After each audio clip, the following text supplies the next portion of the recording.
Joining me right now is South Carolina Senator Tim Scott. He's the ranking member of the Senate Banking Committee and member of the Senate Foreign Relations and Small Business Committees. Senator, it's great to see you this morning. Thanks so much for being here. Good morning.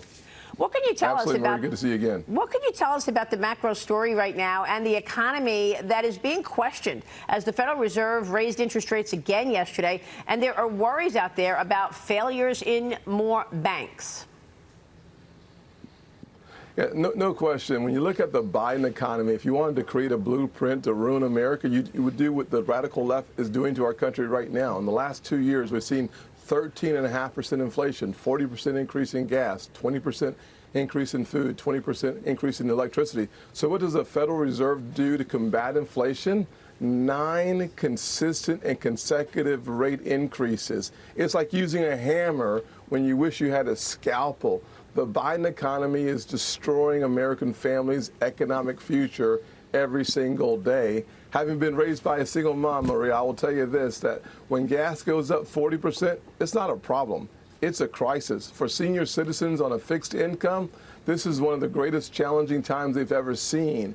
And when you think about the banking system and a new bailout, it causes you to question where we are as a country. The Biden leadership has been terrible, and it is getting worse by the day. He cannot handle problems. That's part of the challenge that we face today, is he has no ability to understand the private sector, the greatest economic system the world has ever known. He has no clue on how to help us out. Senator, what can you do about it? You're an elected official. Do you have a plan to get us out of this? I mean, whether it's the economy, foreign policy, our adversaries dominating and gaining an edge, a wide open border. The Department of Homeland Security seized 900 pounds of fentanyl in just a week at the southern border. Your fellow South Carolina Senator Lindsey Graham asked Anthony Blinken about that and the drug cartels this week as well. But I want to get your take on fixing things. What's your solution?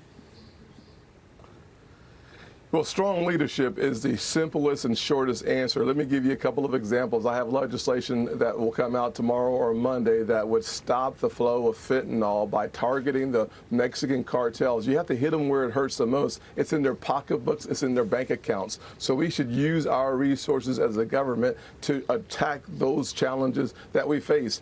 Another simple solution that the Biden administration refuses to take seriously is closing our southern border. This is what we call common sense in South Carolina. The truth is we have unsafe, wide open, and insecure borders leading to 70,000 Americans killed by fentanyl, including a friend of mine whose son at 27 years old died last month. We should take this seriously.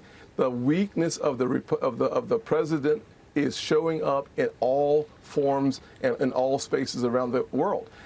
If you do not have a strong, positive, powerful president, the world takes for granted that we are weak. When that happens, you see Putin doing what he did in 2014 under President Obama, incursions into Ukraine. You see the weaponizing by China of TikTok. You see breaches on our southern border, on our sovereign borders through a balloon. You see IP theft. You see the Made in China 2025 plan coming more and more to fruition. What does that mean? They steal our intellectual properties to accelerate their economy and make us more dependent. A strong president stands in the gap and makes sure our vital interests are taken care of. We close our border.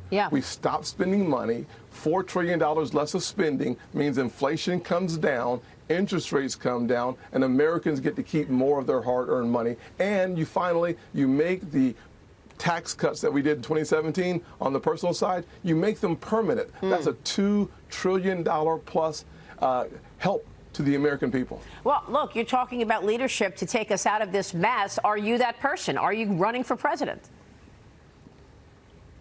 Well, I'm on my Faith in America tour. I am having a great time talking to the American people about positive, optimistic, but anchored in conservatism, leadership, and proposals. So I think the mission is more important than the position. I need to hear from the American people. I'm hearing from them, and I'm going to continue to listen. Lee Carter. So we know that Americans' #1 concern right now is the economy. After everything that's happened with the banking crisis, Joe Biden went out there and he said, it's contained, everything's going to be fine. But my predecessor rolled back all this regulation. We need more regulation, which I think led to more uncertainty. So people are wondering what's going to happen. Why he's blaming Trump again. He's blaming Trump again. And so how do you reassure folks right now? Well, Maria, the fact of the matter is that's a red herring. The Dodd-Frank proposal that passed in 2018 was 63 votes, which means we had 17 Democrats supported it. But when you read the legislation itself, what you'll see very clearly is that the regulators for banks over $100 billion had all the power, the supervision they needed. They simply fell asleep at the wheel. They literally cannot tell us the last time that bank had supervisors in it. We've asked that question. I've asked that question to the heads of the three-letter agencies, and no one can answer simple questions. So the regulatory failure is a challenge. We do have a strong, resilient system, but today there are questions simply because the Biden economy plus the Biden regulators leads to failures in the system. Yeah, but there's also all this misinformation. I mean, you know, he tells us it's red when it's blue.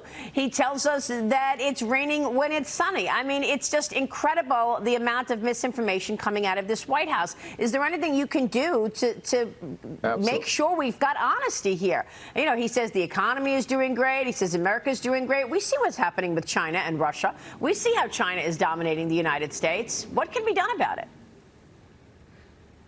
Well, simply, I love the things that you've just brought up. Let's add to that list of things that are not true. The border is secure, according to the vice president and the president. Frankly, it'd be nice if they would, A, visit the border more than a flyby, B, go to East Palestine to understand the crisis within the country, and C, go to a microphone and reassure Americans by talking about the things that you did wrong and figuring out how to get them right. As an example, the first piece of legislation that they passed, a $1.9 trillion COVID relief package, the only thing missing was COVID relief. Less than 1% for vaccines, less than 10% for health care, but $1.7 trillion to catch our economy on fire, and not in a positive way, leading to historic 40-year high in inflation. So what you have to do is exactly what the Biden administration has done. Just do the exact opposite. Yeah, if you don't spend what you don't have, don't buy what you can't afford, things get better. This is kind of simple. Senator, it's great to have you this morning. Thanks so much. We'll be watching your leadership. Senator Tim Scott. Yes, ma'am. Thank you, sir.